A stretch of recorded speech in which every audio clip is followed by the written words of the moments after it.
Olá pessoal, eu sou Alberto Elisla e no vídeo de hoje vamos fazer mais uma análise do 9º episódio da primeira temporada de Rick and Morty, Uma Loja do Diabo. Em nossa primeira análise mostramos o surgimento do negacionismo científico de Jerry e suas implicações para a sociedade. Na segunda, relacionamos o episódio com o mundo de Lovecraft. E na terceira falamos sobre comportamento de manada.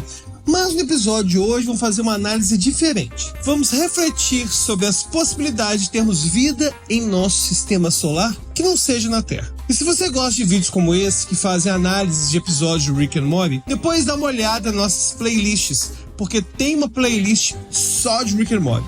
Mas antes de fazermos a análise propriamente dita, vamos a um breve resumo da trama. No início do episódio, Morty pede ajuda a seu avô para fazer um trabalho para a Feira de Ciências. Mas Jerry intervém, dizendo que esse tipo de projeto é tradicionalmente algo de pai e filho. Aí, apesar de meio contrariado, Morty aceita a ajuda de seu pai porque a sua mãe o lembra da baixa autoconfiança de Jerry. E aí, quando decidem fazer o modelo do sistema solar, começa a grande discussão que direciona o episódio. Plutão é um planeta? Jerry diz que na escola ele tinha aprendido que Plutão era um planeta e que planetas não mudam. E o diálogo segue da seguinte forma. É claro que Plutão é um planeta, filho. Aprendi isso na terceira série. Então, mas eles mudaram isso. Morty, ninguém muda os planetas. Eu acabei de ver no Google, Plutão não é um planeta, mudaram isso em 2006. Mais tarde, Jerry liga para a NASA para discutir a real classificação de Plutão. E logo depois eles são abduzidos por alienígenas plutonianos e conhecem o rei Flip Nips. O governante os leva à frente de uma multidão que reverencia Jerry por dizer que Plutão é um planeta. E logo depois Morty conhece o cientista Scrope Noopers, que denuncia que empresas estão extraindo plutônio do núcleo de Plutão para gerar energia, o que tem feito o corpo celeste diminuir e morrer paulatinamente. Portanto, o discurso de que Plutão ainda é um planeta é importante para essas empresas, pois assim continuarão explorando seus recursos. Apesar das tentativas de Morty em alertar seu pai sobre essa conspiração, Jerry não se convence. Ele só assume estar errado depois que o rei Flip Nips captura o cientista Scrope Noopers e revela que ele é seu filho. No fim, os plutonianos devolvem Jerry à Terra, onde ele conversa com Morty, que diz que usará o robô que pega a manteiga feito por Rick como projeto da Feira de Ciências. E aí fica a dúvida. Será que estamos realmente sozinhos no sistema solar? Existiria a possibilidade de termos vida em Plutão? Aliás, é visto o episódio, né? Plutão não é mais classificado como o planeta principal do nosso sistema solar. Mas seria possível ter vida lá? E em Marte? No episódio de hoje, a gente vai responder a todas essas perguntas.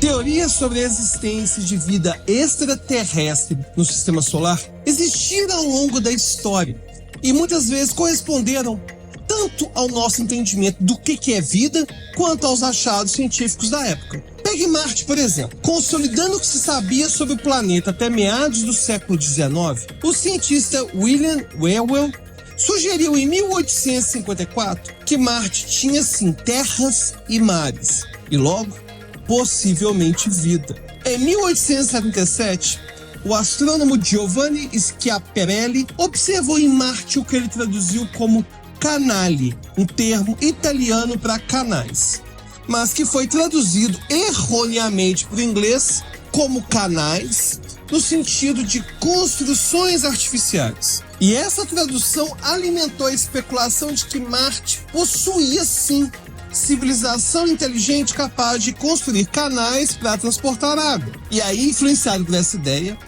Percival Lowell publicou Mars and Its Canals, em 1906, e Mars as the Abode of Life, em 1908. Obras que popularizaram a ideia de uma sociedade marciana bem mais avançada que a nossa. Lowell dedicou-se a mapear e a estudar esses supostos canais, fortalecendo a crença na existência de vida inteligente em Marte. Os cientistas contemporâneos de Lowell descartaram completamente suas ideias, principalmente porque esses tais canais eram ilusões de ótica. Mas apesar disso, o público se apegou à ideia de que havia criaturas de algum tipo em Marte. Embora as ideias de Lowell tenham alimentado a ficção científica ao longo do século XX, os cientistas não eram assim.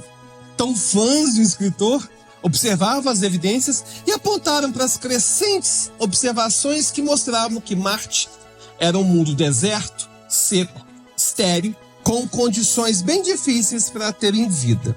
E essa visão de que a Terra é especial e que o resto do sistema solar é inóspito prevaleceu por décadas.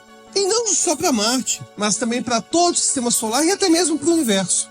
Porque a vida era vista como extremamente rara, exigindo um conjunto muito preciso e complexo de condições que tinham que ser exatamente correspondidas. Mas essa visão começou a enfraquecer à medida que passamos a conhecer criaturas chamadas extremófilos e que são conhecidas na Terra. Esses organismos habitam locais fisicamente ou geoquimicamente extremos, locais que se pensava que eram incapazes de sustentar a vida. Em 1977, com a descoberta de vida perto de fontes hidrotermais no fundo do oceano, essas possibilidades e especulações de vida fora do nosso planeta Terra começaram a ganhar força. Porque esses seres vivos, encerrados numa escuridão eterna e cercados por água que atinge mais de 550 graus Celsius, porque a pressão é tão forte que impede que a água ferva, esses seres vivem apesar de tudo isso. Gigantescos vermes tubulares de 2 a 3 metros chamam esses lugares de lar. E não estão sozinhos. Eles estão juntos com as ameijoas, os camarões de um olho só, os caranguejos cegos e vermes de Pompeia, que vivem na água de quase 100 graus Celsius. Ao contrário das plantas da superfície, que produzem seu próprio alimento a partir da fotossíntese, esse ecossistema do fundo do oceano prospera devido a bactérias e micro-organismos que capturam energia do calor e dos produtos químicos que saem das fontes por meio de um processo chamado quimiossíntese. Aliás, o ambiente perto das fontes hidrotermais é considerado semelhante à Terra de bilhões de anos atrás. E como tal, muitos biólogos sugerem que a vida encontrada perto dessas fontes pode ser muito semelhante à primeira vida que surgiu na Terra. E em 2010, a NASA anunciou que havia encontrado um micro-organismo que usava arsênico em vez de fósforo no seu DNA. Esse organismo foi encontrado no Lago Mono, na Califórnia. E o lago é um ambiente extremamente salgado e alcalino que poderia facilmente ser usado como cenário para qualquer série de televisão ambientada no mundo alienígena inóspito. Ed Wheeler, da NASA, diz que a descoberta desse organismo expandiu não só a definição de vida, mas as possibilidades do surgimento da vida. Nas palavras dele, enquanto buscamos sinais de vida no sistema solar, temos que pensar mais amplamente, mais diversamente e considerar a vida como não a conhecemos. Aliás, no início de outro episódio, o pequeno Gazor Pazor, Rick insulta o dono da loja de penhores dizendo que a sua espécie come enxofre. No nosso mundo, espécies que comem enxofre são bactérias que vivem perto dessas fontes hidrotermais, obtendo sua energia da oxidação do enxofre.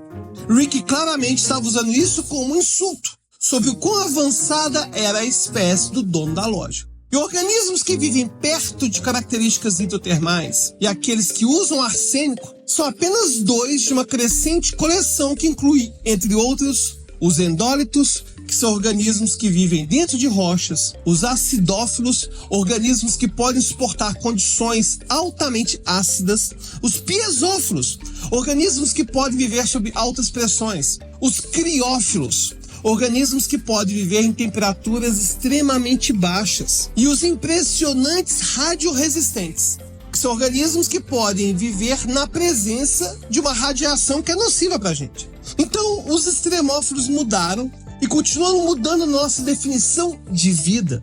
E com isso, nossas ideias sobre em quais condições podemos encontrar vida, tanto na Terra quanto vida extraterrestre. Então, se a gente pensa nesses extremófilos, É claro que é possível encontrarmos vida em outros planetas do Sistema Solar e em outros locais do universo, ainda que não seja muito provável.